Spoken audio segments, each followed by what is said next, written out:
ಪ್ರತಿಷ್ಠಿತ ಉದ್ಯಮಿ ಸಿಜೆ ರಾಯ್ ಆತ್ಮಹತ್ಯೆ ಪ್ರಕರಣದ ತನಿಖೆಯನ್ನು ಚುರುಕುಗೊಳಿಸಲಾಗಿದೆ. ಮೊದಲ ಬಾರಿಗೆ ಆರೋಪಿಗಳಿಲ್ಲದ ಯುಡಿಆರ್ಗೆ ಎಸ್ಐಟಿಯನ್ನು ರಚನೆ ಮಾಡಲಾಗಿದೆ. ಎಸ್ಐಟಿ ಸ್ಪೆಷಲ್ ಇನ್ವೆಸ್ಟಿಗೇಷನ್ ಟೀಮ್ ಕೊಲೆ ವಂಚನೆ ಆರೋಪ ಬಂದ ಬಳಿಕ ಎಸ್ಐಟಿ ರಚನೆ.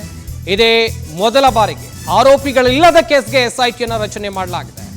ಗನ್ ಫೈರ್ ಮಾಡಿ ಆತ್ಮಹತ್ಯೆಯನ್ನ ಸಿಜೆ ರಾಯ್ ಮಾಡಿಕೊಂಡಿದ್ರು. ದೂರಿನಲ್ಲಿಲ್ಲ ಆರೋಪಿಗಳು, ಹಾಗೆಯೇ ಯುಡಿಆರ್ನಲ್ಲಿ ಅಟ್ಲೀಸ್ಟ್ ಅನುಮಾನಾಸ್ಪದ ವ್ಯಕ್ತಿಗಳು ಇರ್ತಿದ್ರು. ಆದರೆ ಇದರಲ್ಲಿ ಅದು ಕೂಡ ಇಲ್ಲ. ಆದರೆ ಸಿಜೆ ರಾಯ್ ಕೇಸ್ನಲ್ಲಿ ಯಾವ ಆರೋಪಿಗಳು ಇಲ್ಲ ಅಂತ ಹೇಳಿದ್ರೆ ಇಲ್ಲಿ ಆರೋಪಿಗಳನ್ನ ಉಲ್ಲೇಖಿಸಿಲ್ಲ. ಆದರೂ ಕೂಡ ಎಸ್ಐಟಿಯನ್ನು ರಚನೆ ಮಾಡಲಾಗಿದೆ. ಸ್ಪೆಷಲ್ ಇನ್ವೆಸ್ಟಿಗೇಷನ್ ಟೀಮ್ ಅಧಿಕಾರಿಗಳು, ವಿಶೇಷ ತನಿಖಾ ತಂಡದ ಅಧಿಕಾರಿಗಳು ತನಿಖೆಯನ್ನ ನಡೆಸ್ತಾ ಇದ್ದಾರೆ. ಸದ್ಯ ಯುಡಿಆರ್ಗೆ ಎಸ್ಐಟಿಯನ್ನು ರಚನೆ ಮಾಡಲಾಗಿದೆ. ತನಿಖೆಯೇ ದೊಡ್ಡ ಸವಾಲಾಗಿರುವಂಥದ್ದು ಇಲ್ಲಿ. ಯಾಕಂತ ಹೇಳಿದ್ರೆ ಆರೋಪಿಗಳ ಹೆಸರು ಇಲ್ಲ. ಆತ್ಮಹತ್ಯೆ ಎಂಬ ಒಂದೇ ಕಾರಣಕ್ಕೆ ಎಸ್ಐಟಿಯನ್ನು ರಚನೆ ಮಾಡಲಾಗಿದೆ. ಅಸಹಜ ಸಾವು ಕೇಸ್ನಲ್ಲಿ ಆರೋಪಗಳಿದ್ರೂ ಕೂಡ ಬಂಧನ ಸಾಧ್ಯ ಇಲ್ಲ. ಪ್ರಚೋದನೆ ನೀಡಿದ್ದಾರೆ ಅಂತ ಆರೋಪ ಮಾಡಿದ್ರು, ಸಾಬೀತಾಗಬೇಕು. ಅದನ್ನು ಸಾಬೀತು ಮಾಡೋಕೆ ಬೇಕಾಗಿರುವಂಥ ಪ್ರಬಲ ಸಾಕ್ಷಿಗಳು ಬೇಕು. ಹೀಗಾಗಿ ಯುಡಿಆರ್ ಕೇಸ್ಗಳನ್ನು ಅಪಘಾತ ಕೇಸ್ ರೀತಿ ನೋಡಲಾಗುತ್ತೆ. ಗಮನಿಸಬೇಕಾದಂಥ ವಿಚಾರ ಇದು. ಹಾಗೇನೆ ಎಸ್ಐಟಿ ರಚನೆಯಾಗಿದೆ, ತನಿಖೆ ಕೂಡ ಆಗ್ತಾ ಇದೆ. ಕಾದ್ ನೋಡಬೇಕು ಮುಂದೆ ಏನಾಗಬಹುದು ಅಂತೇಳಿ. ಇಲ್ಲಿ ಆರೋಪಿಗಳ ಹೆಸರಿಲ್ಲ. ಇನ್ನೊಂದು ಕಡೆಗೆ ಇಲ್ಲಿ ಆತ್ಮಹತ್ಯೆಗೆ ಯಾರು ಪ್ರಚೋದನೆ ನೀಡಿದ್ದಾರೆ ಅದು ಕೂಡ ಇಲ್ಲ. ಅಸಹಜ ಸಾವು ಕೇಸ್ನಲ್ಲಿ ಆರೋಪಿಗಳು ಇದ್ರೂ ಕೂಡ ಬಂಧನ ಸಾಧ್ಯ ಇಲ್ಲ. ಯಾಕಂತ ಹೇಳಿದ್ರೆ ಪ್ರಬಲವಾದಂಥ ಸಾಕ್ಷಿಗಳು ಬೇಕಾಗುತ್ತೆ. ಹಾಗಿದ್ರೆ ಹೇಗೆ ನಡೆಯುತ್ತೆ ಈ ಎಸ್ಐಟಿ ಇನ್ವೆಸ್ಟಿಗೇಷನ್? ವೆರಿ ಇಂಪಾರ್ಟೆಂಟ್ ಆಗುತ್ತೆ. ಈವರೆಗೆ ನಡೆದಂಥ ಎಲ್ಲಾ ತನಿಖೆಯನ್ನು ಗಮನಿಸಬೇಕಾಗತ್ತೆ.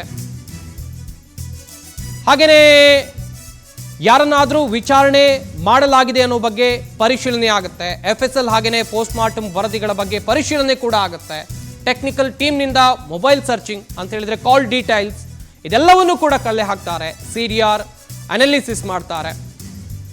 ಪೊಲೀಸರ ತನಿಖೆಯನ್ನು ನೋಡ್ತಾ ಹೋಗೋದಾದ್ರೆ ಯಾವ ರೀತಿಯಾಗಿ ತನಿಖೆಯನ್ನು ನಡೆಸಬಹುದು ಎಲ್ರಿಗೂ ಕೂಡ ಇರುವಂತ ಪ್ರಶ್ನೆ. FSL ನ ರಿಪೋರ್ಟ್, ಮರಣೋತ್ತರ ಪರೀಕ್ಷೆಯ ವರದಿ, ಕಾಲ್ ಡೀಟೇಲ್ಸ್, CDR ಇದೆಲ್ಲವನ್ನೂ ಕೂಡ ಪರಿಶೀಲನೆ ಮಾಡ್ತಾರೆ. ಸಿಜೆ ರಾಯ್ ಅವರು ಕೊನೆಯದಾಗಿ ಯಾರಿಗೆ ಕರೆ ಮಾಡಿದ್ರು, ಕೊನೆಯದಾಗಿ ಕರೆ ಮಾಡಿದಂಥ ಸಂದರ್ಭದಲ್ಲಿ ಸಿಜೆ ರಾಯ್ ಅವರು ಆ ವ್ಯಕ್ತಿಗೆ ಏನು ಹೇಳಿದ್ರು, ಈ ಎಲ್ಲ ವಿಚಾರಗಳ ಕುರಿತು ಸ್ಪೆಷಲ್ ಇನ್ವೆಸ್ಟಿಗೇಷನ್ ಟೀಮ್ನವರು ತನಿಖೆಯನ್ನ ಮಾಡ್ತಾರೆ. ಇನ್ನು ಬ್ಯಾಲಿಸ್ಟಿಕ್ ಡಿಪಾರ್ಟ್ಮೆಂಟ್ನ ನೆರವು ಎಸ್ಐಟಿ ಪಡೆದುಕೊಳ್ಳುತ್ತೆ. ಫೈರ್ ಮಾಡಿಕೊಂಡ ರೇಂಜ್ಗಾಗಿ ಸಹಾಯವನ್ನ ಪಡೆದುಕೊಳ್ಳುವಂತ ಸಾಧ್ಯತೆ ಕೂಡ ಕಂಡು ಬರ್ತಾ ಇದೆ. ಲೆಫ್ಟ್ ಹ್ಯಾಂಡ್ ಅಥವಾ ರೈಟ್ ಹ್ಯಾಂಡ್ ಬಳಕೆ ಮಾಡಿದ್ರ ಅಂತ ಹೇಳಿದ್ರೆ ಶೂಟ್ ಮಾಡಿಕೊಳ್ಳುವಾಗ, ಫೈರಿಂಗ್ ಮಾಡಿಕೊಳ್ಳುವಾಗ ಸಿಜೆ ರಾಯ್ ಅವರು ಯಾವ ಕೈಯನ್ನ ಬಳಕೆ ಮಾಡಿದ್ರು ಇದು ಕೂಡ ತನಿಖೆಯಿಂದ ಗೊತ್ತಾಗಬೇಕಿದೆ. ಯಾವ ಕೈಯಿಂದ ಫೈರಿಂಗ್ ಮಾಡ್ಕೊಂಡಿದ್ದಾರೆ ಅನ್ನೋದನ್ನ ಪರಿಶೀಲನೆ ಮಾಡ್ತಾರೆ. ವೆಲೋಸಿಟಿ ಎಷ್ಟು ಅನ್ನೋದನ್ನ ಕಲೆ ಹಾಕ್ತಾರೆ. ಇದರ ಡೀಟೇಲ್ಸ್ ಅನ್ನು ಕೂಡ ಕಲೆ ಹಾಕುವಂತ ಕೆಲಸವನ್ನ ಸ್ಪೆಷಲ್ ಇನ್ವೆಸ್ಟಿಗೇಷನ್ ಟೀಮ್ ಮಾಡುತ್ತೆ. ಫೈರಿಂಗ್ ಯಾವ ಕೈಯಿಂದ ಆಗಿದ್ದು ಅನ್ನೋದೇ ಇಂಪಾರ್ಟೆಂಟ್ ಆಗುತ್ತೆ. ಈ ಬಗ್ಗೆ ಕೂಲಂಕುಷವಾಗಿ ಪರಿಶೀಲನೆಯನ್ನ ಎಸ್ಐಟಿ ತಂಡ ನಡೆಸಲಿದೆ. ತನಿಖೆ ಹೇಗೆ ಸಾಗುತ್ತೆ ಎನ್ನುವುದಾಗಿ ನಾನು ಹೇಳ್ತಾ ಇದ್ದೆ. ಫೈರಿಂಗ್ ಆಗಿ ಅಂತ ಹೇಳಿದ್ರೆ ಶೂಟ್ ಮಾಡ್ಕೊಳ್ಳುವಾಗ ಯಾವ ಕೈಯನ್ನ ಬಳಕೆ ಮಾಡಿದ್ರು ಇದ್ರ ಬಗ್ಗೆ ಪರಿಶೀಲನೆ ಆಗುತ್ತೆ.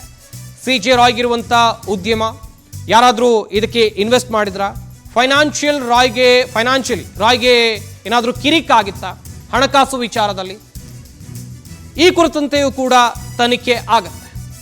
ಹಣಕಾಸಿನ ವಿಚಾರದಲ್ಲಿ ರಾಯ್ಗೆ ಯಾರ ಬಳಿ ಆದರೂ ಕಿರಿಕ್ ಆಗಿತ್ತಾ, ಸಿಜೆ ರಾಯ್ ಕುಟುಂಬದಲ್ಲಿ ಏನಾದರೂ ಇನ್ಸಿಡೆಂಟ್ ನಡೆದಿತ್ತಾ, ರಾಜಕೀಯ ಕೈವಾಡ ಇದೆಯಾ, ಹೆಸರು ಹೇಳದಿರುವಂಥ ಸನ್ನಿವೇಶ ಕೂಡ ಇತ್ತಾ, ಪ್ರಶ್ನೆಗಳ ಮೇಲೆ ಪ್ರಶ್ನೆ ಇದೆ.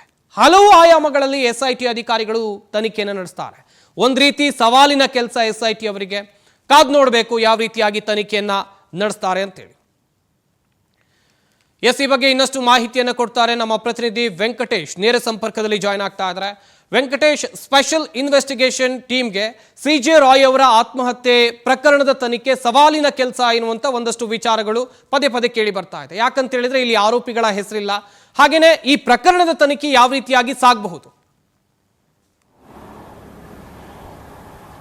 ಸಂಪತ್, ಉದ್ಯಮಿ ಸಿಜರ ಆತ್ಮಹತ್ಯೆ ಪ್ರಕರಣ ಸಂಬಂಧಪಟ್ಟಂತೆ ಈಗ SIT ರಚನೆ ಮಾಡಿರುವಂಥದ್ದು ಸರ್ಕಾರ. ಆದರೆ ಇದುವರೆಗೂ ಕೂಡ ಯಾವುದೇ ಒಬ್ಬರ ಮೇಲೆ ಕೂಡ ಅನುಮಾನ ಇಲ್ಲ. ಆದರೂ ಕೂಡ ಒಂದು SIT ರಚನೆ ಆಗಿದೆ. ಕೊಲೆ ದರೋಡೆ ಅಥವಾ ಆತ್ಮಹತ್ಯೆ ಪ್ರಚೋದನೆ ಯತ್ನ ಪ್ರಕರಣ ಸಂಬಂಧಪಟ್ಟಂತೆ SIT ತಂಡಗಳನ್ನು ರಚನೆ ಮಾಡಲಾಗ್ತಾ ಇತ್ತು. ಆದರೆ UDR ಕೇಸ್ಗಳಲ್ಲಿ ಕೂಡ ಒಂದು SIT ರಚನೆ ಮಾಡಬೇಕಂತ ಹೇಳಿದ್ರೆ ಅದಕ್ಕೆ ಪ್ರಬಲವಾದಂಥ ಪ್ರಚೋದನೆ ಕೊಟ್ಟಿದ್ದಾರೆ ಅಂತ ಹೇಳಿ ಏನೋ ಒಂದು ಆರೋಪ ಬರುತ್ತೆ.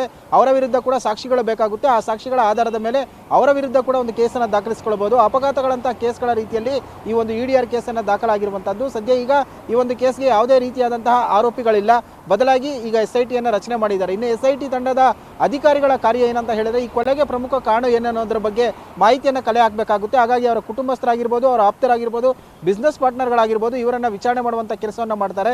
ಜೊತೆಗೆ ಏನು ಒಂದು ಆತ್ಮಹತ್ಯೆ ಆದಂತಹ ವೇಳೆಯಲ್ಲಿ IT ಅಧಿಕಾರಿಗಳು ಪರಿಶೀಲನೆ ಮಾಡ್ತಾ ಇರ್ತಾರೆ, ಅವರನ್ನು ಕೂಡ ವಿಚಾರಣೆ ಮಾಡುವಂಥ ಕೆಲಸಕ್ಕೆ ಮುಂದಾಗ್ತಾರೆ. ಎಲ್ಲವರ ಒಂದು ಹೇಳಿಕೆಗಳನ್ನು ಕೂಡ ಪಡೆದುಕೊಳ್ತಾರೆ.